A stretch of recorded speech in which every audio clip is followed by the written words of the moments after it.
And, I think that another thing that L&D people in particular can do is just continue to advertise your interest in getting people from non-traditional backgrounds. You read a lot now about how it needs to be about skills and not credentials. And I really believe that.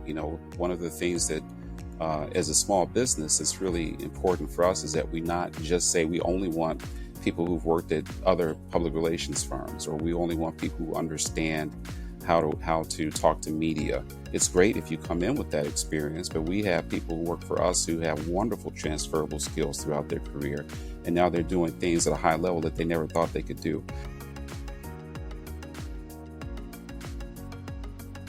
David, welcome to the Making Better podcast. How are you doing today? Great, Matt. Thanks for having me. I'm looking forward to this conversation. Absolutely. I am really excited to have you on because a little while ago, so what we're going to be talking about today for all the listeners is the Supreme Court's affirmative action decision that came down relatively recently. And I'll admit, like I said at the beginning, talking to you, I didn't immediately connect it to the corporate world, right? I thought college admissions, okay, that's a thing. There's a whole discussion to be had about it, but I didn't immediately connect it to more directly what I do. And then I start listening to podcasts about the decision, and it seems like there's definitely some relevancy there. And so I thought there's really some great space for a discussion of how do we think this is going to impact corporate learning and development, DE&I functions. What can we be doing to, what should we be adjusting, the kind of how we operate within organizations? Yes. So that's kind of set the frame of the discussion. Cool. But before we get to that, I'd love to hear from you. So what's your background, kind of, how did you arrive at doing stuff kind of in the DEI space? Sure, thanks. Yeah, so communications is everything for us at Rudd Resources. And that means that when we are approached about supporting diversity, equity, and inclusion programs at a corporate level, we look at that in terms of how do you communicate what you're doing, your commitment to it, how important it is to the mission of your organization or your company. So typically what we will do is just that, consult from the standpoint of messaging, what are the channels, who are the people who need to talk about corporate diversity, equity, and inclusion within your organization. And we've done that for, Fortune 500 companies. We've done it for smaller organizations. We did a lot, a few years ago in the aftermath of the George Floyd and Breonna Taylor tragedies, when people were just not sure what to say about their mission. They wanted to make sure that they were seen as good corporate citizens. They wanted to make sure that they held on to their employees.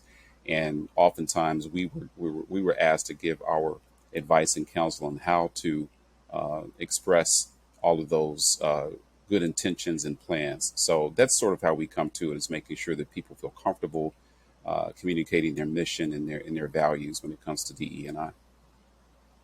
That's awesome. And I think that's one of the reasons that I was excited to have you on about this, is because you've interacted with so many different organizations through this kind of lens of talking to lots of different teams that are practicing. So you've probably seen a lot of different stuff. So could you give us a quick lay of the land of, I think most people have probably seen, they know there was a Supreme Court decision about affirmative action. But what was it? What happened? Sure. So just by way of a quick overview. So in Students for Fair Admissions versus President and Fellows of Harvard College, both of Harvard College and the University of North Carolina, the Supreme Court struck down race-conscious admissions at colleges and universities. So I'll repeat that. They struck down race-conscious admissions at colleges and universities. But what people should understand, or many things people should understand just factually before we even get into the reaction to the judgment, is that employers can still lawfully implement diversity, equity, and inclusion and accessibility programs that are seeking to ensure workers of all backgrounds are afforded equal opportunity in the workplace. So there's nothing that says you should no longer, you got vulnerability, you can't do this legally in the workforce when it comes to ensuring equal opportunity. So that's one of the key things to know if you are, in a company or you're thinking about learning and development programs for your employees. I think that's a big one, because I know, just like everything in today's world, everybody wants to take it to the extreme. And I know there were some there were some organizations on certain extremes that were saying, DEI is now illegal, and it clearly is not. Right. Fairness is never going to be equal, Right. or it's never going to be illegal. That's right. And so I think from our perspective, there is with all things in the Supreme Court, there's a very specific thing that they're ruling on. That's right. And then everything else, until it is at some point, now many other things could be brought in front of the court with this as a precedent, but until that precedent is applied, it doesn't mean it does anything other than the ruling. So I think that's always a really important take. That is the key. I think that's one of the key observations, Matt, is that we are now in a period of great legal ambiguity. What will it mean for hiring practices and recruitment and retention practices? What will it mean for how you address matters of diversity from all angles, LGBTQ plus, racial, gender, all of it, faith-based diversity, all of it's, one of the things there are many things that we know about diversity, but one thing is that it has many dimensions that all need to be respected. And we just don't know exactly what this could mean. But to your point, there are advocates on one side of the spectrum that are eager to say this means that all DE&I programs are done and it's a wrap. and they are eager to come after hiring programs and are eager to go after some of the better, some of the most well-known global brands that we know and attack them on their diversity, equity, inclusion programs. And we'll get into it, but I think that what you'll hear me say a few times in this conversation is that those organizations simply need to be focused on the future. And the future and trends continue to show us the workforce is becoming more diverse. Talent comes in all packages. In any organization that's approaching this from the standpoint of fear, I have to protect a position lest I get sued, I think is automatically and already sort of on the wrong side of the argument, is probably doomed to fail in some way.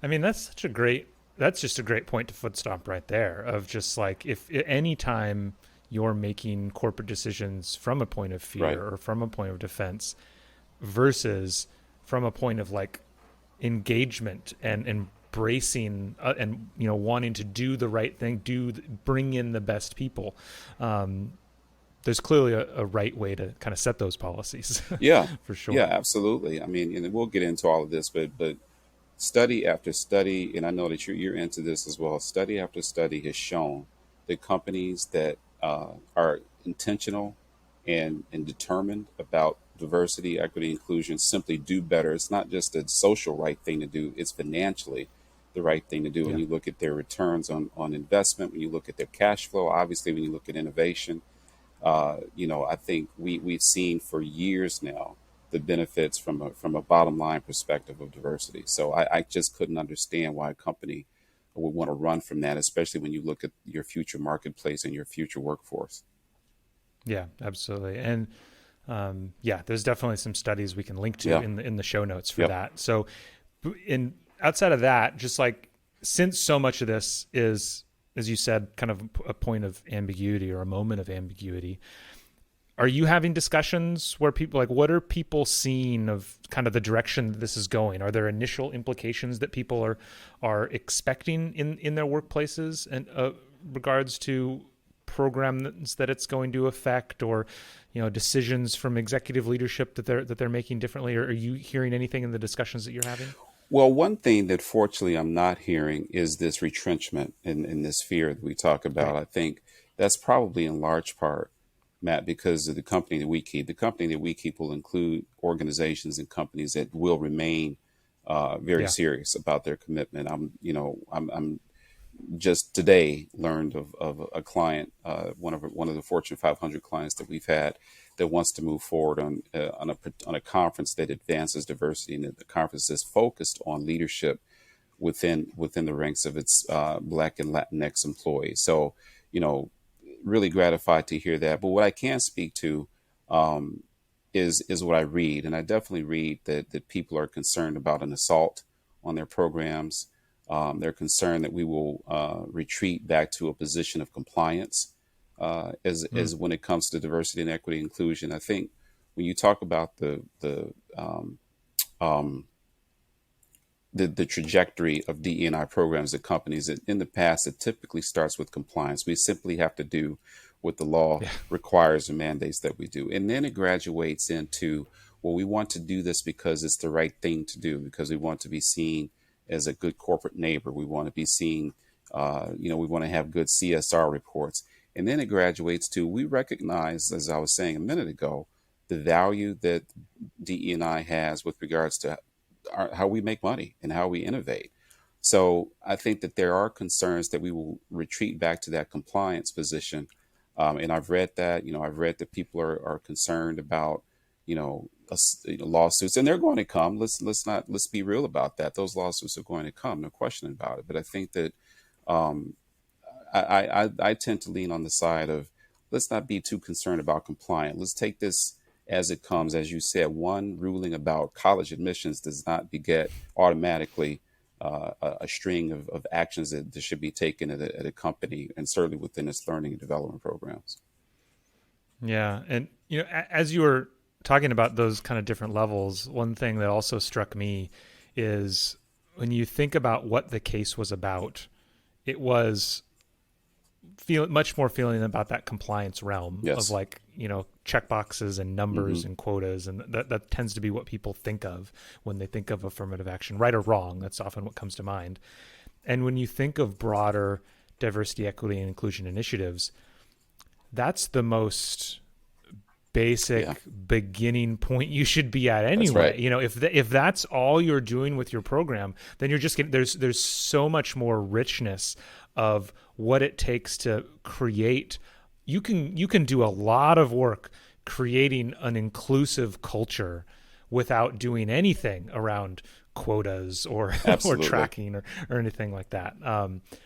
Yeah, what are those other things that you've seen with some of the teams that seem to work really well? Well, one thing that I think is really going to be important in the wake of this decision is sort of a focus on allyship, right? So we understand Mm, that within companies, you'll have the affinity groups slash ERGs. You'll have programs and systems that are set up to create safe spaces. You'll even have programs that are designed to have special learning and training programs to help employees of color rise through the ranks. And all of that is needs to be accompanied by sponsors and allies. And so I think that what hmm. we'll definitely see is a need to promote allyship, and companies that are serious about promoting and maintaining talent. And as I said, and I'll always say, talent comes in all packages. So if you are a believer of that, then you will want to make sure that you have a whole network of allies and sponsors who are supporting those African American or women or LGBTQ plus professionals as they try to rise through the ranks at a company. So that allyship is going to really be important, and really incentivizing it. Showing that we take this so seriously that we want our allies to see the benefit to them personally in their careers by really getting behind and supporting and lifting up emerging talent in that way. And I think that another thing that L&D people in particular can do is just continue to advertise your interest in getting people from non-traditional backgrounds. You read a lot now about Mm, how it needs to be about skills and not credentials, and I really believe that. yes. One of the things that as a small business, it's really important for us is that we not just say we only want people who've worked at other public relations firms, or we only want people who understand how to talk to media. It's great if you come in with that experience, but we have people who work for us who have wonderful transferable skills throughout their career, and now they're doing things at a high level that they never thought they could do. So I think Yeah. even for a small company like ours, a micro company like ours, we show what can be done at a large company if you expand your thinking and sort of open the aperture and really let different kinds of talent shine through. And that's part and parcel of what comes with DE&I. Yeah, and that I think that expansion phrase can be used in a lot of ways, because I think, one thing that I was going to ask a little bit later on is, for learning professionals, DEI practitioners, what are some of the things that you can do to, whether it's defend programs or continue to promote programs in kind of a different thought environment or headspace around this. One of them seems to be just expanding what you think of as DE&I. These are good. These are just good ideas. They're not good diversity, equity, inclusion Right. initiatives. They're just good initiatives. And I think that's something that broader L&D is really focusing on a lot right now, is this shift on business results and business initiatives, aligning learning with the business. Yes. And I think that's probably part of this whole discussion, is just like, as long as you need to be talking about what's the right thing and the good thing for the business. And it's going to be creating a more diverse, equal, and inclusive culture. Like, that's just what's going to happen. And that's right, because it's the right thing to do, because just look at the trends. The workforce is diversifying. We know that the workforce is diversifying. That's a fact. One of the facts that we also see across so many companies, unfortunately too many companies, is that at the senior management or leadership ranks, that's where it's not so diverse.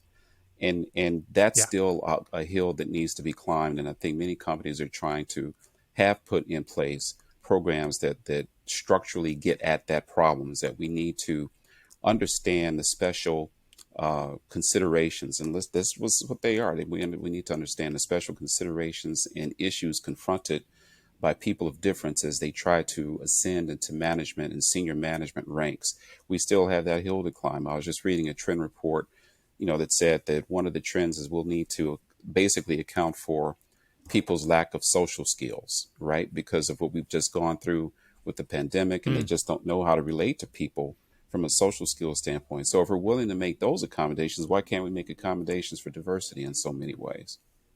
Yeah. No, I think that's right. That's totally Yeah.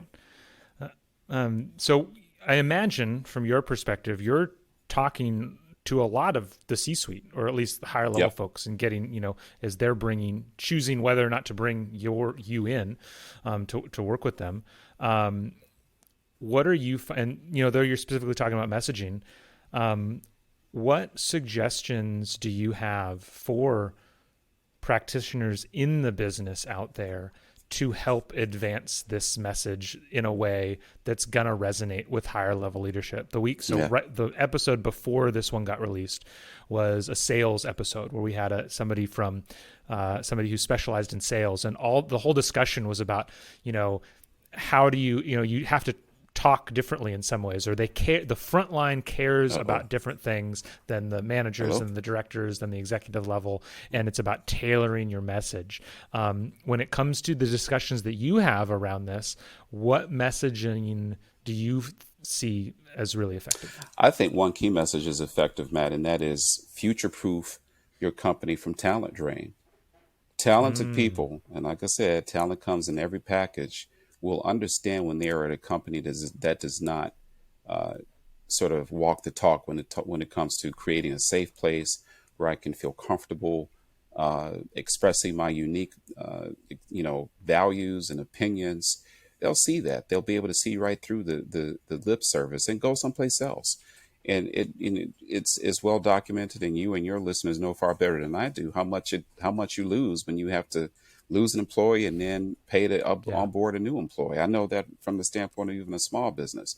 So why yeah. wouldn't you want to future proof your company against talent drains and against talented people leaving? So I think, to me, when it comes to structuring effective training and development programs, they need to be structured and presented in a way that recognizes difference, in a way that recognizes inclusion, in a way that recognizes that different is not deficient. Right? We may Mm-hmm. process information differently, we may see the world differently, but that does not make me deficient relative to anybody else. So all of these things, I like to say that D&I it really stands for diligence and intentionality. That to me is really what it means, Mm, right?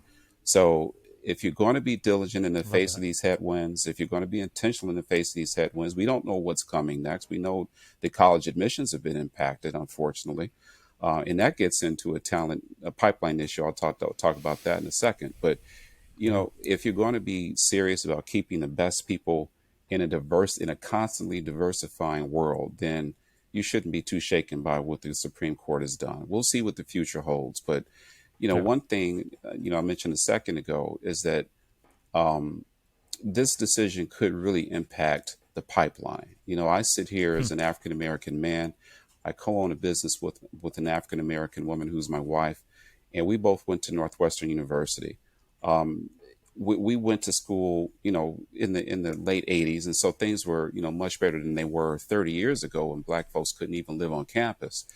Not very long ago, but we're proud. We're even what's going on with the athletic department right now. We're proud alumni of Northwestern University. We're proud. We know people who proudly went to Ivy League schools, and just my son and daughters went to great SEC schools, and we know that they are able to claim proud membership in those alumni groups because they were, they had special attention paid to their needs.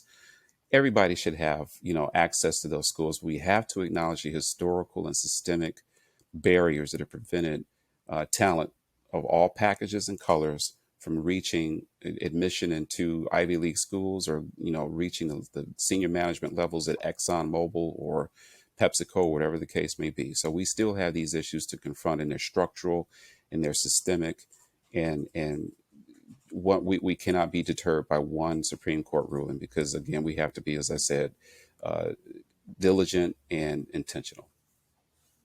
Yeah, and kind of on that point, one, I think even if no matter what you think about this decision, what seems to be a good thing coming out of the decision is it's already started. I think I've seen at least one lawsuit targeting legacy admissions, Yeah. which if you know about college admissions, like that's a big That's thing. right. that that could be a big game It could changer. be. But to keep going down this road, like you mentioned, so the pipeline issue, it kind of makes corporate DE&I initiatives all the more important. Then Yes. we need to be all the more active of looking for new places of That's right. talent, because you can't just automatically say college degree, Ivy That's League, right. like it's not going to get you the kind of pool that you need to be effective long Yeah. term. That's one of the things that I've always loved, Matt, about working in DE&I work, is that it forces you to just really disrupt your past ways of thinking, right? Mm. It really forces you to ask yourself, are my learning and development programs really helpful to the people who are going to be my future employees and my future leaders? Are they really maximizing their experience in my company? Or do I need to break it all up and reinvent what I do from an L&D perspective? Do I need to break up what I do from a recruitment perspective? Like you just said, you can't say, well, this person checks the box, went to Yale, went to Harvard Law, belonged to this secret society, whatever the case may be. You are totally shutting yourself off from all rivers of talent if you just sort of think in those traditional boxes and try to check those boxes. And really, the thing that upsets me most is this mentality of loss. I have to protect something or else I'm going to lose, as opposed to I'm going to open up my arms and gain that much more. That's what we're really talking about here, and smart companies recognize that. Yeah, and I think it's also that pipeline of, I always think about it as the pipeline of ideas, Yep. right? It's just like our ideas come from our experiences. Full stop. Like there's nowhere else for them to come from. And so if everyone in your workforce has the same experiences, they're going to have the same ideas, right? And the That's only right. way you can branch out is by getting different experiences, and that can be by hiring different races, different genders, different sexualities, different socioeconomic statuses. The range of what it means to be diverse is diverse. That's right. So I think there's always a new way to look at this, which is, I think, what makes it so interesting, but also challenging. It is a challenge, and part of the challenge is obviously we'll have to keep an eye on what happens now that this ruling has come down. We'll have to keep a close eye on things. But I don't think that means we go catatonic. I don't think that means that that smart companies will retrench into this position of, no, let's defend ourselves against assault. I'd say go on the offense. Really continue on your path of attracting people who will allow you to capitalize on markets of the future and talents of the future. And if you look at why do companies cut costs? Why do companies make investments in other companies? Because they want to grow. So at the end of the day, what we're talking about here is growing through D and I, not sort of holding back our growth. I love that. So if I was to kind of think about this discussion and like the main takeaways, the two main points that I have so far are: one, it's a single decision Right. in an isolated situation. Let's not overinflate what it means, Right. right? It has a very specific meaning. So that's the one. That's With, one like you case. said, with any Supreme Court decision, that's how you have to treat Exactly. each one. Right. Exactly, with any Supreme Court decision. And then the second thing is if there is a message or a way to act differently, it's just to continue to focus DE&I on, like you said, connecting your efforts to growth, Yes. to impact, to things that you're able to accomplish through it, Yes. not compliance. Because not only is that not necessarily as helpful in the long run, it's just not what you want to be focusing on at this I point. don't think so. I think it's a good way to drive your talent away. And at a time when no company should be trying to push people away. You should be trying to retain and grow the very best and attract the very best. And like I said, employees will see right through, a toxic culture, and they'll go someplace else. They simply will just go Absolutely. someplace else. I mean, at all sizes, companies see that every day. So, why would you obsolete yourself and shut yourself off from talent, as opposed to really saying, no, we're committed to this and we want you here. We want you to grow here. And that's, to me, those, Absolutely. again, from a communication standpoint, those are some of the key messages. If I were putting together a message house, as we like to call it here at Rudd Resources, that would be the key message, as we want you here and we are committed to your growth here. Yeah, fantastic. Well, this has been awesome. David, anything that we haven't covered? I know you spent some time preparing for this conversation. Any key things that you think people need to know before we close out? Just really, as I said, Matt, just continue to be diligent and be intentional. We still have challenges at that senior leadership level. So continue to be committed in those spaces, continue to be committed to open recruitment, and just recognize that your employees are not dumb. They've got options in this day and age because of shortages. Mm-hmm. Every trend Yep. that I read talks about labor shortages. So if they're not Yep. happy with you, they'll be happy someplace else. So why would you risk it? Yep, I think that's 100% right. Well, thank you so much for the conversation, Thank David. you. It's been great. I definitely think we'll talk more soon. Sounds good. Thanks, Matt. Thanks for having me. Bye.